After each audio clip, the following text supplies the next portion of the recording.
സ്ഥാപനത്തിൻ്റെ director performance ചെയ്യുന്ന അക്കാദമിയുടെ ഡയറക്ടറായി പാലക്കാട് നിർമ്മിച്ച പ്രിയപ്പെട്ട പരിഗണിച്ച പ്രിയങ്കരനായ മുത്തനച്ച പ്രിയപ്പെട്ട പ്രൊഫസറെ സിസ്റ്റർ, ഇന്നത്തെ വലിയ പുതിയൊരു പങ്കാളിത്തം വഹിക്കുന്ന പ്രിയപ്പെട്ട സഹോദരങ്ങളെ, എല്ലാവരും ക്ലാസ്സിൽ വരണം എന്ന് നമ്മുടെ മുഖത്ത് നോക്കി പറയാൻ അല്പലക്ഷമാണ്. കുട്ടികളാണ് വരാറുണ്ടെങ്കിൽ കാരണവന്മാരെ വിളിച്ചതെന്ന് പറയാറില്ല. നിങ്ങളുടെ ക്ലാസ്സിൽ വരാതിരുന്നാൽ ആരോട് പറയും? അതുകൊണ്ട് നിങ്ങൾ ഗൗരവപരമായിട്ട് നിങ്ങളുടെ ഉത്തരവാദിത്വം ഇടമുറിയാതെ നിറവേറ്റുകൊണ്ടിരിക്കുക. ഒരു ക്ലാസ് പോലും നഷ്ടപ്പെടുത്തരുത്. ക്ലാസ്സിലേക്ക് നഷ്ടപ്പെട്ടാൽ നമുക്ക് ഒരു കണ്ടിന്യൂറ്റി കിട്ടാതെ വരുമ്പോഴൊക്കെ ചില വിഷയങ്ങളെങ്കിലും എന്ന രീതിയിൽ മനസ്സിലാക്കാൻ ബുദ്ധിമുട്ട് വരും. നമ്മുടെ 3 അച്ഛന്മാരെ വേദിയിൽക്കൊണ്ട് 3 പേരും പ്രഗത്ഭരായ ദൈവശാസ്ത്രജ്ഞന്മാരാണ്.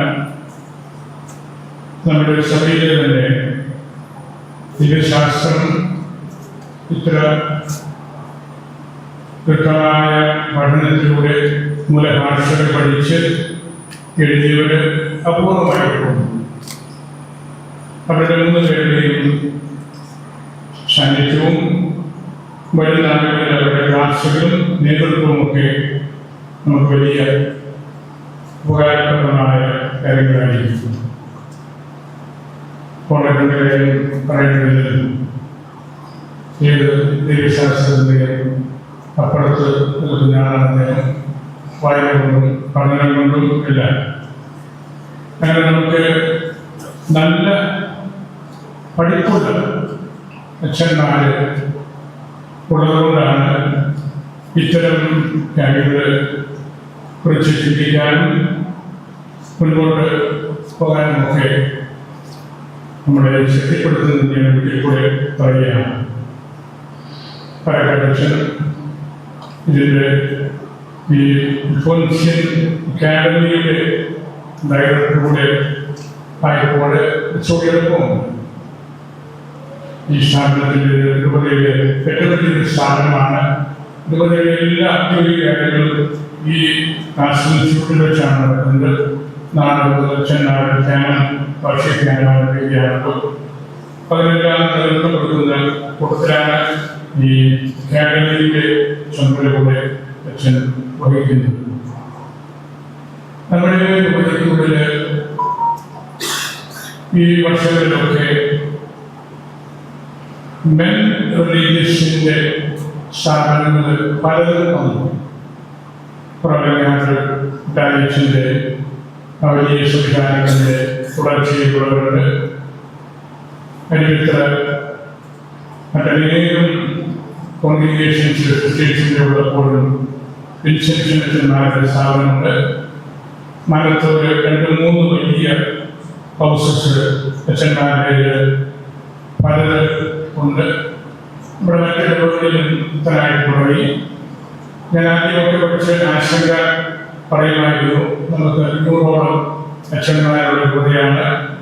ഇടയ്ക്ക് ശനിയാഴ്ചയുടെ സ്ഥാപനങ്ങൾ കൂടുതൽ വരുമ്പോൾ അത് പിന്നീട് ഭാവിയിൽ ബുദ്ധിമുട്ടുണ്ടാകുമോ ഉണ്ടാകാത്ത രീതിയിൽ വേണം നമുക്ക് അത് ആക്ട് ചെയ്യാനൊക്കെ അവിടെ ഞാൻ സംസാരിച്ചുകൊണ്ടിരുന്നപ്പോൾ അവരുടെ കോമൺ ആയിട്ടുള്ളൊരു ചിന്ത എന്നോട് പറഞ്ഞത്, പിതാവേ, ഞങ്ങൾ പാരായണയിലേക്ക് വരുന്നത് അവസാനം വരെ ഇതുപോലുള്ള പ്രസ്ഥാനങ്ങളെ ആദരിക്കുകയും ആളുകളുടെ വിശ്വാസം തീരെ നഷ്ടപ്പെടാതെ സംരക്ഷിക്കപ്പെടുകയും ചെയ്യുന്ന ഒരു പ്രാദേശിക സഭ ഈ പാലാരൂപതയാണെന്ന് ഞങ്ങൾ ഉറപ്പുകൊണ്ടാണ്.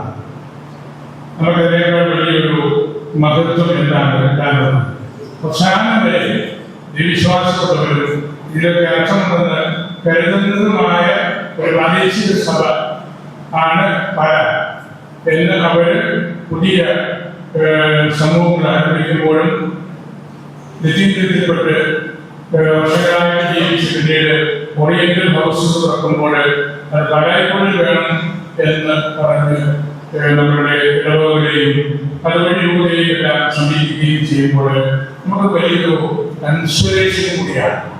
ഇതൊക്കെ അവര് കണ്ടതും വേണ്ടതും ഒരു മനസ്സിലാക്കിയതുമായ കാര്യങ്ങളെ കുറിച്ചുള്ള ഒരു സ്പൊണ്ടേനിയസായിട്ടുള്ള കാര്യമാണ് പറഞ്ഞത്. അതുകൊണ്ട് നമുക്ക് അവരുടെ ഒരു സഹകരണം കൂടെ നമുക്ക് നൂറ്റാണ്ടുകൾക്ക് മുമ്പ് ഇവിടെ ഉണ്ടായിരുന്നു. ഇവിടെ നിന്ന് നല്ലപോലെ സഹായിക്കുന്നുണ്ട്. അതുപോലെ ഇത്തരം കോൺഗ്രിഗേഷൻ അച്ഛന്മാരുടെ കോൺഗ്രിഗേഷൻസ് സമൂഹങ്ങൾ നമ്മുടെ ഉള്ളിൽ അനേകം ഇപ്പോഴുണ്ട്. അത് വലിയൊരു ബലപ്പെടുത്തലാണ്. അവർ പറഞ്ഞ മാർക്കും നമ്മുടെ വിശ്വാസത്തെ കൂടുതൽ ജ്വലിപ്പിക്കുന്നുണ്ട് എന്ന് നമുക്കറിയാം. ഇത് പോൻഷ്യൻ ഇൻസ്റ്റിറ്റ്യൂട്ടാണ്.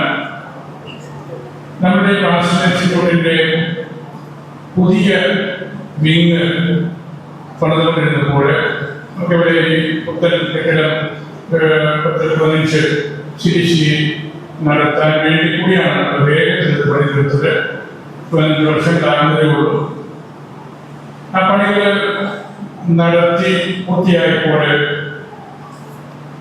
5 മാസം മുമ്പ് മരണപ്പെട്ട പട്ടകലക്ഷൻ മനുഷ്യനായിരുന്നു. വളരെ ശീലരായിട്ടുള്ളയാള്, അടിപൊളിക്കുള്ളയാള്. അതൊക്കെത്തോട് ഞാൻ ഒന്ന് ആരായിരുന്നു ഈ സ്ഥാപനത്തിന് എന്ത് പേരാണ് ഒന്ന് കുറിക്കേണ്ടത്. അച്ഛൻ എന്നോട് പല പേരുകൾ പറഞ്ഞു. അച്ഛനോട് നമ്മുടെ താമസിക്കുന്ന ആൾക്കാരായിരുന്നു. തീരുമാനമെടുക്കുന്ന സമയമായപ്പോൾ അച്ഛൻ വീണ്ടും എൻ്റെ അടുത്തോട് പറഞ്ഞു, നമുക്ക് അൽഫോൻസാമ്മയുടെ പേര് കൊടുക്കാനോ. എൻ്റെ മനസ്സിലുണ്ടായിരുന്നു അൽഫോൻസാമ്മയെ എപ്പോഴും നമുക്ക് പറയാനും കേൾക്കാനും ആ ശബ്ദം തന്നെ കേൾപ്പിക്കാനുള്ളൊരു നല്ല പ്രശ്നം കൂടിയാണ്. അപ്പോൾ ഞാൻ ഒരു പര്യാലോചനയെ വീണ്ടും എടുക്കാതെ ഞാൻ പേര് കൊടുക്കാൻ എൻ്റെ മനസ്സിലുണ്ടായിരുന്നു. അങ്ങനെയാണ് ഈ അൽഫോൻസിയൻ പാസ്റ്റൽ ഇൻസ്റ്റിറ്റ്യൂട്ട് എന്ന പേര് കൊടുത്തത്. ഇവിടെ CBCI നടത്തിയപ്പോൾ അധ്യാപകരെല്ലാം അൽഫോൻസാമ്മയുടെ അടുത്ത് പോകാൻ ആഗ്രഹിച്ചു. നമ്മൾ 4 വലിയ പള്ളികളിലായിട്ട് കൊടുക്കുകയായിരുന്നു. അങ്ങനെ അൽഫോൻസാമ്മയുടെ പേര് ഇന്ത്യ മുഴുവനും അതുവഴി ലോകം മുഴുവനും നമ്മുടെ ഈ ഇൻസ്റ്റിറ്റ്യൂട്ടും അറിയപ്പെടുന്നു എന്നത് നമുക്ക് വലിയ സന്തോഷകരമായ കാര്യമാണ്. നമ്മുടെ ദൈവശാസ്ത്രം പഠിക്കുമ്പോൾ വളരെ ദൂരതയിലുള്ള ഒരുപാട് ആളുകളെ കുറിച്ചും കാര്യങ്ങളെ കുറിച്ചും പഠിക്കാണ്ട് നമ്മുടെ സഭയ്ക്കുള്ളിലുള്ള പലർക്കുള്ളിലുള്ള ആളുകളെ കുറിച്ച് നേതാക്കന്മാരെ കുറിച്ച് നമ്മൾ കൂടുതൽ പഠിക്കേണ്ടതുണ്ട്. പറയുന്ന സമർത്ഥനാട് മാനീഷൻ അങ്ങനെ പണ്ഡിത്യകൊണ്ടും പ്രാഗത്യം കൊണ്ടും വളരെ മുന്നിൽ നിൽക്കുന്ന ധാരാളം വൈദികർക്ക് ജന്മം നൽകിയ പ്രദേശമാണ് ഈ രൂപത. നമ്മുടെ അത്തരം വിഷയങ്ങൾ കൂടുതൽ പഠിക്കണം. പലപ്പോഴും വേണ്ടത്ര നമ്മുടെ ആളുകളെ കുറിച്ച് നമ്മൾ പഠിക്കാറില്ല. നമ്മുടെ വിദേശത്ത് പഠിക്കാൻ പോകുമ്പോഴും നമ്മുടെ ആളുകളെ സൈഡ് ചെയ്തിട്ട് മറ്റു വിഷയങ്ങൾ പഠിക്കുന്നതാണ് നല്ലതെന്നൊരു ചിന്ത പ്രകടനങ്ങളിൽ മനസ്സിലുണ്ട്. നമ്മളൊരു കാര്യം മനസ്സിലാക്കേണ്ടത് നമ്മുടെ സഭയുടെ ഐഡന്റിറ്റി നിരന്തരമായിട്ട് നമ്മൾ കണ്ടെത്തേണ്ട ഒരു യാഥാർത്ഥ്യത്തിലൂടെ ആയിക്കൊണ്ടിരിക്കുന്ന കാലഘട്ടമാണ്.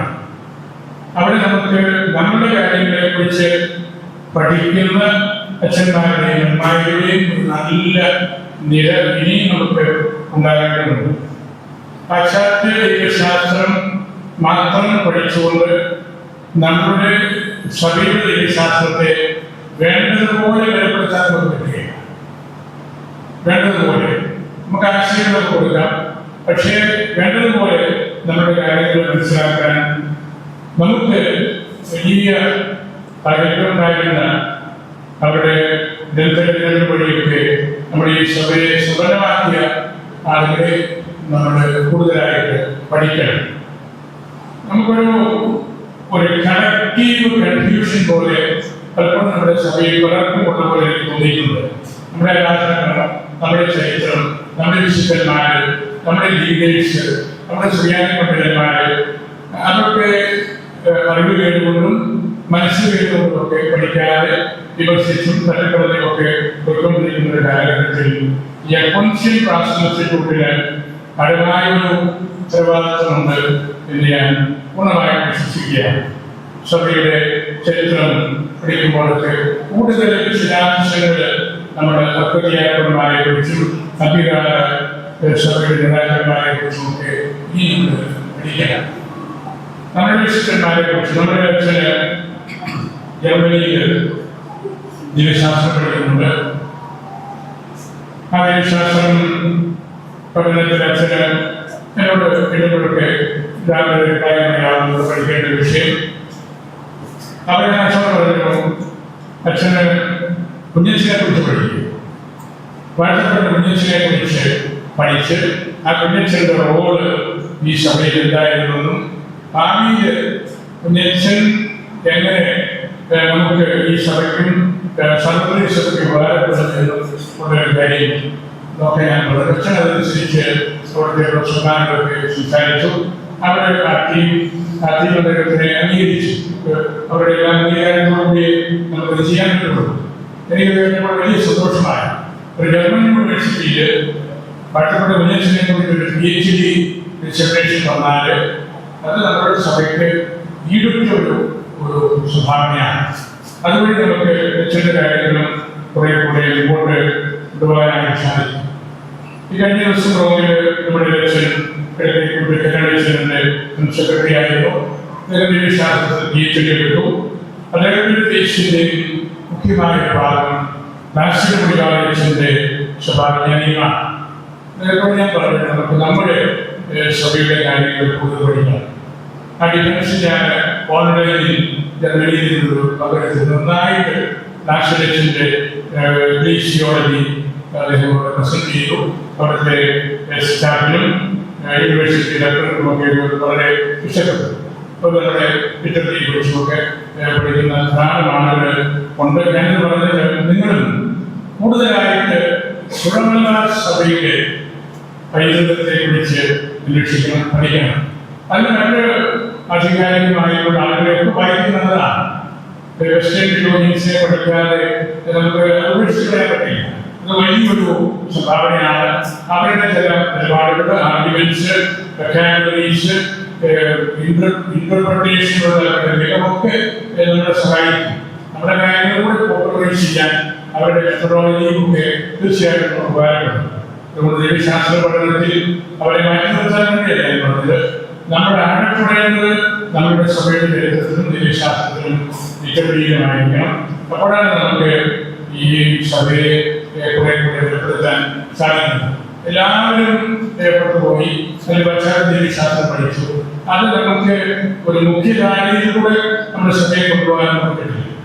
നമുക്ക് പ്രഭാതനായി പോലീസ് വിദ്യാലയങ്ങളുമൊക്കെ വലിയ കോൺട്രിബ്യൂഷൻസ് നൽകുന്നു. അവിടുത്തെ പോസ്റ്റ് ഗ്രാജുവേഷന്റെ ചുമതല കൂടി എനിക്ക് ഉണ്ടായിരുന്നു. പിന്നീട് പൊതു ചുമതല പ്രസിഡന്റ് നിലയ്ക്കുണ്ടായിരുന്നു. അവിടുത്തെ വിദ്യാഭ്യാസ പദ്ധതി, അതിന്റെ പ്രോജക്ട്സ് തന്നെ കൂടുതലും നമ്മുടെ സഭയുടെ കാര്യങ്ങളിലേക്ക് കോൺസെൻട്രേറ്റ് ചെയ്യാനായിട്ട് ഞാൻ പരിശ്രമിച്ചിട്ടുണ്ട്. എല്ലാവരും നമ്മൾ പറയുന്നത് കേൾക്കുന്നില്ലല്ലോ. എങ്കിലും നമ്മളൊരു ഓറിയന്റേഷൻ കൊടുക്കാനായിട്ട് പ്രത്യേകമായിട്ട് പരിശ്രമിച്ചു. അങ്ങനെ നമുക്ക് നമ്മുടെ കലാലയങ്ങളും നമ്മുടെ വൈദിക പരിശീലന കേന്ദ്രങ്ങളുമൊക്കെ ഈ സഭയുടെ ചിന്തകൾക്ക് മുൻഗണന കൊടുക്കണം. അതിന് നമുക്ക് വേണ്ടത് അൽമായയുടെ നല്ല ആ ഒരു സമീപനവും വിദ്യാഭ്യാസവുമാണ്.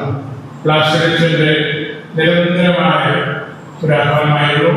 സഭ അതിന്റെ ഐഡന്റിറ്റി തിരിച്ചറിയണമെങ്കിൽ അൽമായ ദൈവശാസ്ത്രവും ചരിത്രവും പഠിക്കണം. സാർവത്രികമായിരുന്നു. നമ്മുടെ 400ഓളം വർഷങ്ങളുടെ പാശ്ചാത്യ ഭരണത്തിലും ആരാധനത്തിലും കഴിയേണ്ടി വന്നൊരു സഭയാണ്. അതിൽ നിന്ന് മുക്തി കിട്ടി. വീണ്ടും ഒരു 400 വർഷങ്ങളോളം നമ്മൾ ശരിക്ക് പരിശ്രമിച്ചാൽ ഇതിന്റെ ഐഡന്റിറ്റി നമുക്ക് കണ്ടെത്താൻ പറ്റുള്ളൂ. ഇതൊക്കെ ഇത്ര പ്രൊഫറ്റിക്കായി പറഞ്ഞ ഒരു കാര്യമാണ്. അങ്ങനെയാണ് നമുക്ക് പ്രഭാതന സുനാരിയുടെ ആ ഒരു സ്ഥാനത്തിലും പിന്നീട് നമ്മളെ പോലെയുള്ള രൂപതകളൊക്കെ കൂടുതൽ പ്രബോധനപരമായിട്ടുള്ള മേഖലയിൽ ഊന്നൽ കൊടുക്കുന്നതിനെല്ലാം സൽമാനയുടെ സാന്നിധ്യവും അവരുടെ അറിവും പ്രബുദ്ധതയുള്ള സൽമാനയുടെ സഭയ്ക്ക് നിലനിൽപ്പുള്ളൂ എന്നുള്ളതാണ്. പരിശുദ്ധ ദൈവമാർപ്പാപ്പ സ്പെയിനിൽ അവിടുത്തെ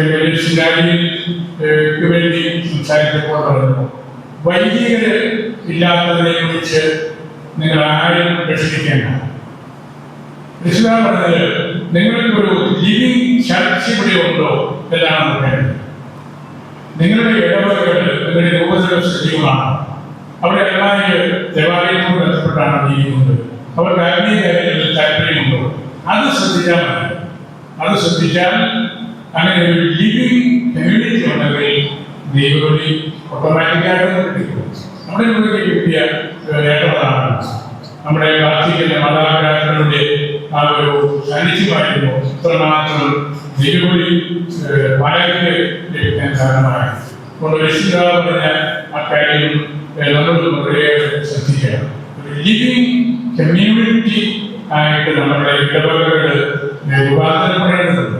അതിനുവേണ്ട പരിശ്രമമാണ് എല്ലാവരും അച്ഛന്മാരും സിസ്റ്റേഴ്സും എല്ലാവരും ചേർന്ന് നടത്തേണ്ടത്. നമ്മുടെ സിനഡൽ സ്പെക്ടറിനെ കുറിച്ചുള്ള ആ ഒരു വലിയ പഠന പരമ്പരയിലും നമ്മുടെ സമുദായ ശക്തീകരണ സംരംഭങ്ങളിലുമെല്ലാം നമ്മൾ ഈ കാര്യങ്ങളൊക്കെ മനസ്സിൽ വെച്ച് എഴുതുകയും സംസാരിക്കുകയും വിപുലമായ പങ്കാളിത്തം അതുണ്ടാവുകയും എല്ലാം ചെയ്യുന്നു. എനിക്ക് വലിയ സന്തോഷമുണ്ടായിരുന്നു. നമ്മുടെ 6 കേന്ദ്രങ്ങളിലായിട്ട് പ്രാണമായി അതിലൊന്ന് പങ്കെടുത്തു. അങ്ങനെ നമ്മുടെ സജീവമായിട്ടുള്ള ഒരു സഭയായിട്ട് ഈ യുവതിയെയും സർവകാല സഭയെയും നമുക്ക് നിർത്താൻ സാധിക്കുമ്പോഴാണ് നമുക്ക് കൂടുതൽ ദൈവവിളികളും സഭയുടെ കാര്യങ്ങളിലുള്ള ഒരു വാല്യൂ സിസ്റ്റത്തിലൊക്കെ നിൽക്കാനായിട്ട് സാധിക്കുന്നത്. പരിശുദ്ധ ദൈവമാർപ്പാപ്പ ഈ നാടുകളിൽ നിരവധി കാര്യങ്ങളിലൂടെ നമ്മെ പഠിപ്പിച്ച് വരുന്നുണ്ട്. 6 വർഷങ്ങളായിട്ട് തെക്കേ അമേരിക്കൻ വെള്ളി കോണ്ടിനെന്റിലായിരുന്നു പെറു കേന്ദ്രമാക്കി പ്രവർത്തിക്കുകയായിരുന്നു. മാർപ്പാപ്പയായിട്ട് തെരഞ്ഞെടുക്കപ്പെട്ടപ്പോൾ പാശ്ചാത്യ മാധ്യമങ്ങളെല്ലാം എഴുതി, without Peru there is no Leo. Peru ഇല്ലായിരുന്നെങ്കിൽ പ്രിമോസ്റ്റ് എന്ന അച്ഛൻ പെറുവിൽ പോയി മിഷൻ പ്രവർത്തനം നടത്തിയില്ലായിരുന്നെങ്കിൽ ലയോ 14 പേരിൽ ഉണ്ടാകുമായിരുന്നില്ലായിരുന്നു. അതാണ് മിഷൻ ആഭിമുഖ്യങ്ങളുടെ പ്രാധാന്യം. നമ്മൾ സ്പെയിനിൽ സംസാരിച്ചു, എന്റെ ഞരമ്പുകളിൽ ഓടുന്നത് പെറുവിലെ രക്തമാണ്. സാധാരണക്കാരായ ആളുകൾക്ക് വേണ്ടി മിഷൻ ശുശ്രൂഷിച്ചപ്പോൾ രാവിലെ ഊർജവും കൂടുതൽ ബോധ്യവുമെല്ലാം ലഭിച്ചത് മിഷൻ ശുശ്രൂഷയിലൂടെയാണ്. നമ്മുടെ എല്ലാവരും മിഷൻ കേന്ദ്രങ്ങളിലൊക്കെ പോകാറുണ്ട്. അതിൽ പോയ ചേട്ടന്മാരുണ്ട്, ചേച്ചിമാരുണ്ട്, നമ്മുടെ അച്ഛന്മാരായ ശുശ്രൂഷയിലൂടെയുണ്ട്. അങ്ങനെ നമ്മുടെ മിഷൻ കേന്ദ്രങ്ങളിലേക്ക് കൂടുതലുള്ള ഒരു തുറവി പറയാനുള്ള ഇനി നൽകേണ്ടതുണ്ട് എന്നാണ് ഞാൻ മനസ്സിലാക്കിക്കൊണ്ടിരിക്കുന്നത്. ദീർഘമായ 8 ദിവസത്തെ നിരന്തരമായ മിഷൻ പ്രവർത്തനമായിരുന്നു പരിശുദ്ധാവ് ഈ മാസത്തിന്റെ ആരംഭത്തിൽ ചെയ്തു. 24 പ്രസംഗങ്ങൾ മാർപ്പാപ്പ സ്പെയിനിൽ നടത്തി. 24 പ്രസംഗങ്ങൾ. ലോകം കണ്ട ഏറ്റവും വലിയ ആൾക്കൂട്ടം സമ്മേളനം പരിശുദ്ധാവ് മാർപ്പാപ്പ സ്പെയിനിൽ വന്ന ആലോചനകളായിരുന്നു. ലക്ഷക്കണക്കിനാണ് യൂത്തിന്റെ കാര്യങ്ങളാണെങ്കിലും പ്രായമായവരിലാണെങ്കിലും കലാകാരന്മാരുടെ ആണെങ്കിലും സ്പെയിനിലെ പാർലമെന്റിൽ സംസാരിക്കുമ്പോൾ അവിടെ ദേശീയരായിട്ട് സാമ്പത്തികമില്ലാതെ വന്ന് കഴിയപ്പെടുന്ന ആളുകളോട് സംസാരിക്കുമ്പോഴുമെല്ലാം പരിശുദ്ധ നടത്തിയ പ്രബോധനങ്ങൾ വേദ പുസ്തകത്തിലെ നിബന്ധനകളോടും ഈശോയുടെ പ്രബോധനങ്ങളോടും ഏറ്റവും ചേർന്ന് പോകുന്ന കാര്യങ്ങളാണ്. അത് വലിയൊരു ഉണർവ് ഞാൻ വിചാരിക്കുന്ന പരിശുദ്ധാത്മ തന്നെ വലിയൊരു ഉണർവ് ഉണ്ടായിട്ടുണ്ട്. 200ഓളം ബിഷപ്സ് സ്പെയിനിലെ ബിഷപ്സ് ഉണ്ടായിരുന്നു. അത് അത്ഭുതകരമായ രീതിയിലുള്ള ഒരു കൂടിവരവായ നിലനിൽക്കുന്നത് നമ്മുടെ രാഷ്ട്രീയ പ്രതിസന്ധികളൊക്കെ ഉള്ള സ്ഥലമാണെങ്കിലും അവിടെ ഒരു ഉണർവ് കിട്ടാനായിട്ട് വിശുദ്ധ നിയമമാപ്പായ്ക്ക് കഴിഞ്ഞു. രാവിലെ ഈ വിശുദ്ധ രാവിലെ നാട്ടിലെത്തിയ ശാരീരിക ലേഖനം ഇതിനോടൊപ്പം നമ്മുടെ കാണുകയും വായിക്കുകയും എല്ലാം ചെയ്തിട്ടുണ്ട്. നമ്മുടെ ഈ അക്കാദമിയിലും ആ ശാരീരിക ലേഖനം ശരിക്കും പഠിക്കണം. അതിന് വളരെയേറെ കാലിക പ്രസക്തിയുള്ള ശാരീരിക ലേഖനമാണ്. ആധുനിക ലോകത്തിൽ നമ്മൾ നേരിടുന്നതെങ്കിൽ നമ്മൾ തന്നെ ഉപയോഗിച്ചുകൊണ്ടിരിക്കുന്ന AI-യുടെ കാര്യത്തിലേക്കുള്ള തീവ്രമായിട്ടുള്ള വിചിന്തനമാണ് മാർപ്പാപ്പ നടത്തുന്നത്. സഭയുടെ മഹത്വം ആ ശരീരമായ ഒരു പഠനമാണത്. അത് ദൈവശാസ്ത്രവും സഭയുടെ സോഷ്യൽ ടീച്ചിങ്സും എല്ലാം കൂട്ടി കലർത്തി രാവ് കഴിക്കുന്ന കാര്യമാണ്. AI യുഗത്തിൽ സാങ്കേതിക വിദ്യയും സാങ്കേതിക ഉപകരണങ്ങളും വളരെയേറെ പുരോഗമിച്ചുകൊണ്ടിരിക്കുന്ന കാലഘട്ടത്തിൽ നമുക്കവിടെ മനുഷ്യന്റെ ഫീലിങ്സ് കുറഞ്ഞു പോകും, മനുഷ്യന്റെ സ്നേഹം കുറയും.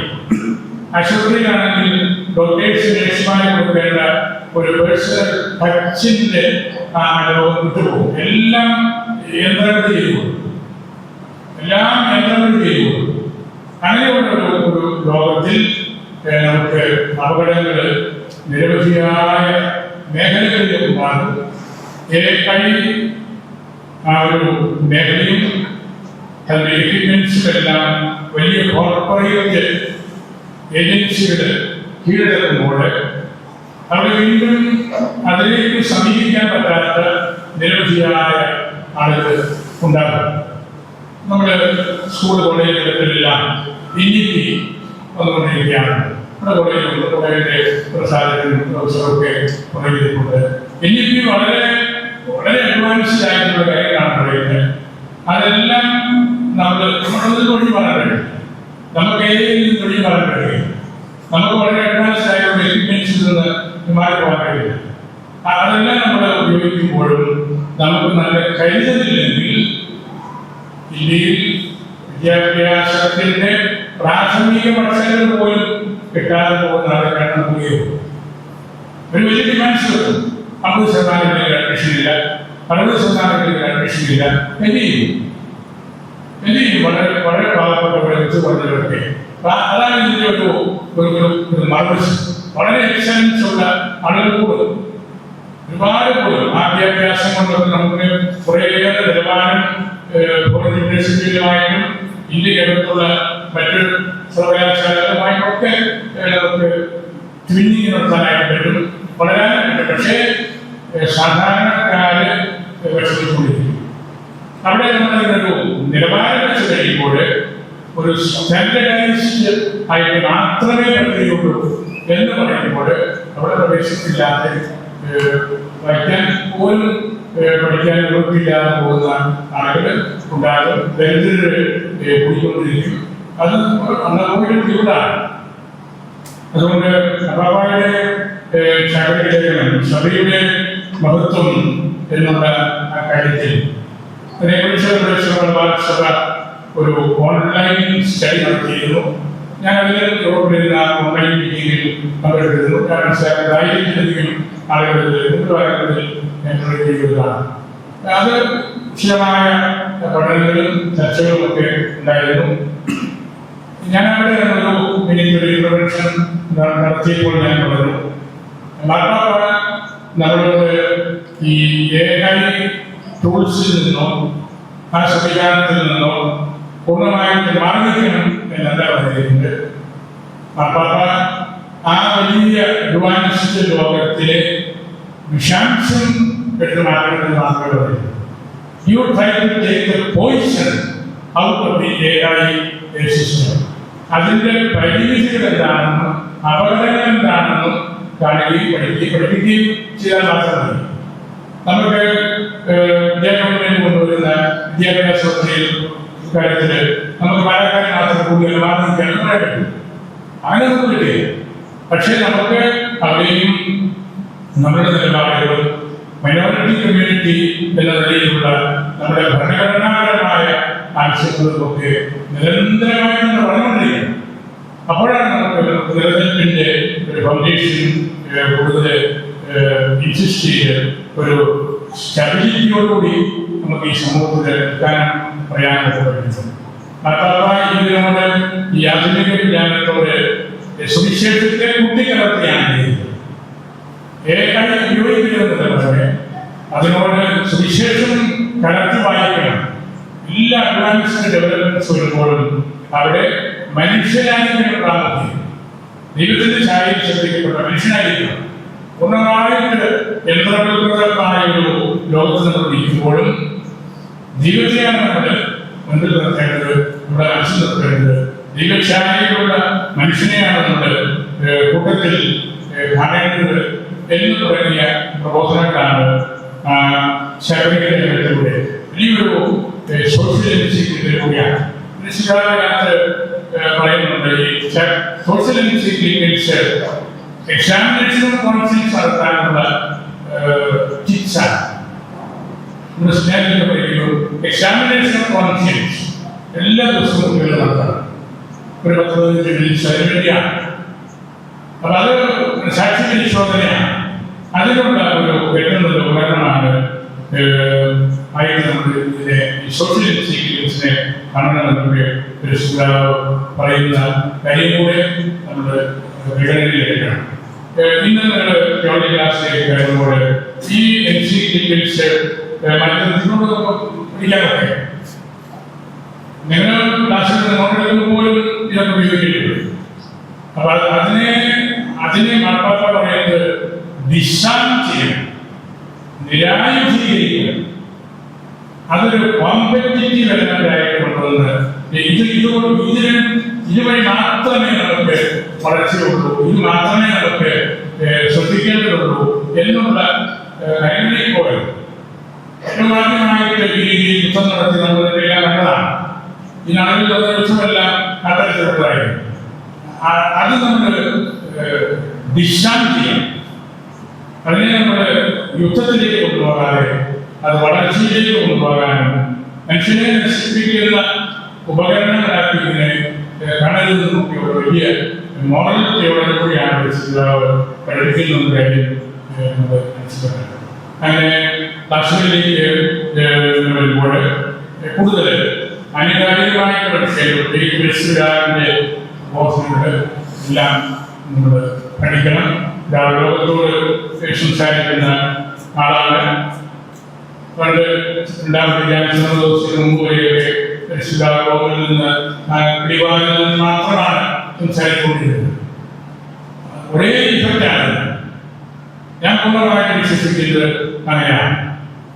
2000 ദിവസത്തിന് മുമ്പ് പരിശുദ്ധാത്മാരെ ആരും പുറത്തേക്ക് പോയി സംസാരിക്കുന്നത് ഒരു സ്മാരകമൊക്കെ ആദ്യമായിട്ട് ഇന്ത്യയിലും ജെറുസലത്തിലുമൊക്കെ പോകുന്നത്. ആ പിടിവാതില് ലോകം മുഴുവൻ വേണ്ടിയാണ്. ആ പട്ടണത്തിലും ലോകത്തിന്റെ അതിർത്തിക്കും ആ വാക്കുകളർത്ഥം തന്നെയാണ് ഭൂമി ഓർമ്മി. ഈ റോമ പട്ടണത്തിൽ ഉള്ളവർക്കും ഓർമ്മി ലോകത്തിന്റെ അതിർത്തികൾ വരെയുള്ള ആളുകൾക്കും വേണ്ടിയാണ് സംസാരിക്കുന്നത്. ആ പിടിവാതിലൂടെ ഭൂമിയത്തോട് അത് ഇന്ന് പർവ്വതന്മാര് റോമാക്ക് ഇറ്റലി കിട്ടപ്പെടുന്ന രാജ്യങ്ങളിൽ പോയി സംസാരിക്കുന്നു എന്ന് മാത്രമേ ഉള്ളൂ. നമുക്ക് ഇത്രയും നൂറ്റാണ്ടുകൾ, ഈ 2000 വർഷങ്ങള് ആ പിടിവാതിലൂടെ കേട്ട് ശബ്ദം കേൾപ്പിച്ചതാണ്. അത് വളരെ പവർഫുള്ളാണ്. ആ ഒരു കാര്യം കൂടെ നമ്മൾ ശ്രദ്ധയിൽ വെക്കേണ്ടതുണ്ട്. അവിടെ നമുക്ക് നൽകുന്ന സന്ദേശത്തിന്റെ പൊരുള് നമ്മൾ തിരിച്ചറിയണം. സഭയിൽ കഴിഞ്ഞ ആഴ്ച പത്രോസ് സ്നേഹന്മാരുടെ പെരുന്നാളായിരുന്നു. നമ്മളൊരു കാര്യം അവിടെ നോക്കേണ്ടത്, എന്തുകൊണ്ടാണ് ഈ 2 ദിവസങ്ങളെ പെരുന്നാൾ? പത്രോസ് സ്നേഹന്മാരുടെ ഏറ്റവും വലിയ സ്നേഹന്മാര്, ഏറ്റവും ക്രിസ്തീയതയുടെ അകക്കാവ് പറഞ്ഞവര്, ആ വൈവിധ്യത്തിൽ ഒന്നിച്ചു നിൽക്കണമെന്നുള്ള പ്രബോധനമാണ് സഭ നൽകുന്നത്. പത്രോസ് സ്നേഹന്മാരെ ഒന്നിച്ചുറക്കണം. അവരുടെ ആശയങ്ങളും ചിന്തകളും എഴുത്തുകളും എല്ലാം വ്യത്യസ്തമായിരുന്നു. അവരെ ഏറ്റുമുട്ടിയിട്ടുണ്ട്, വഴക്കുണ്ടായിട്ടുണ്ട്. വളരെ വ്യത്യസ്തമായ ചിന്തകൾ അവർക്കുണ്ടായിരുന്നു. പക്ഷേ അവര് ഒരുപോലെ പ്രവർത്തിക്കപ്പെടണം. ആ ഡൈവേഴ്സിറ്റിയിലല്ല, അതിന്റെ ഐക്യത്തിൽ അവര് ഓർമ്മിച്ചെടുക്കണം സഭ എന്ന സന്ദേശമാണ് തിരുനാള് ഒറ്റ ദിവസം പശ്ചാത്തല സഭ ആഘോഷിക്കുമ്പോൾ നൽകുന്ന വലിയ സത്യം എന്ന് നമ്മൾ തിരിച്ചറിയുന്നത്. ആ വെറൈറ്റി, ആ ഡിഫറൻസ് അവിടെ ഉള്ളപ്പോഴും അതെല്ലാം നമ്മൾ ഉൾക്കൊണ്ടുകൊണ്ട് ഒറ്റ യാഥാർത്ഥ്യമായിട്ട് കരുതണം. അതിനെ വിശുദ്ധ എന്ന് പറയുന്നതാണ്. ചെറിയ ഒരു വാക്കിൽ പറയുന്നത് അതിലീന പരിശുദ്ധരെ കണ്ട് യുവതാധ്യക്ഷന്മാര് അവരെ സഭയുടെ റിപ്പോർട്ട് കൊടുത്ത് സംസാരിക്കുന്നു. അതതിന്റെ ആധുനിക വേർഷൻ ആണ്. അതാണ് എല്ലാവരും മനസ്സിലാക്കുന്നത്. അതാണ് പ്രധാനപ്പെട്ട കാര്യം. പക്ഷെ അവിടെയും അതിലീന ആ വിശുദ്ധ എന്ന് പറയുന്നത് at the threshold of the tombs of Peter and Paul. ഒരു യുവതാധ്യക്ഷൻ പത്രോസ് പൗലോസ് സ്ലീഹന്മാരുടെ പുണ്യ ഖബറുകളുടെ മുമ്പിൽ നിൽക്കുന്ന ആ നിൽപ്പ്, അതാണ് ആധുനികനായി ചെയ്യുന്നത്. ആധുനികനായി പോയിട്ട് എനിക്ക് ചെല്ലിയുടെ പണി മാത്രമേ വരാനൊക്കെ പരിശ്രമം ആധുനികനായി ചെയ്യുന്നത്. ഈ 2 പുണ്യകുടികളും സെൽവിറ്റേഴ്സിലും സിംബോൾസിക്കായാലും പോയി നിശ്ചിത നടത്തി പരിശുദ്ധാനെ അർപ്പിച്ച് പ്രാർത്ഥിക്കുന്ന ആ പ്രവർത്തനയാണ് അതിനെ വിശുദ്ധ. അവിടെയും അത് ഒന്നിച്ച് നടത്തേണ്ട ഒരു കാര്യമാണ്. അങ്ങനെ സഭയിൽ നമുക്ക് വ്യത്യസ്തമായ കാര്യങ്ങളുള്ളപ്പോഴും അതിന്റെ യൂണിറ്റിയിലേക്ക് നമുക്ക് നിരന്തരം കടന്നു പോകേണ്ട യാഥാർത്ഥ്യങ്ങൾ നമ്മൾ വിട്ടുകഴിയുന്നു. സൂചിപ്പിക്കുകയാണ് ഈ അക്കാദമി നമുക്ക് നല്ല പഠനത്തിന്റെ, കൂടിവരവിന്റെ, ആലോചനകളുടെ, വളർച്ചയുടെ, നമ്മളുടെ സഭയുടെ പരിശുദ്ധരുടെ പ്രബോധനങ്ങളുടെ ഒക്കെ നല്ല സ്വരം നൽകാനുള്ള ഒരു അവസരമാണ്.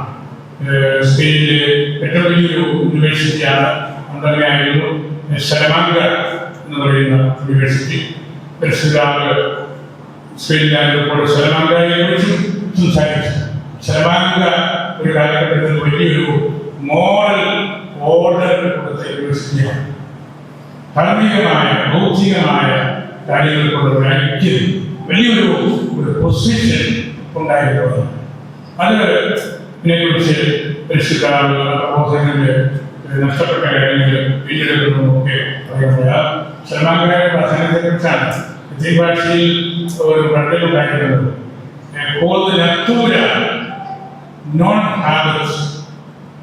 സ്വഭാവത്താലെ ഒരുവന് ഒന്നുമില്ലെങ്കിൽ സലമാങ്ക നോൺ പ്രൈസ്, അവനെ സലമാങ്കാരെ കൊണ്ട് വിട്ടാലും അവൻ രക്ഷപ്പെടുകയും എന്ന് പറയുന്ന അർത്ഥം.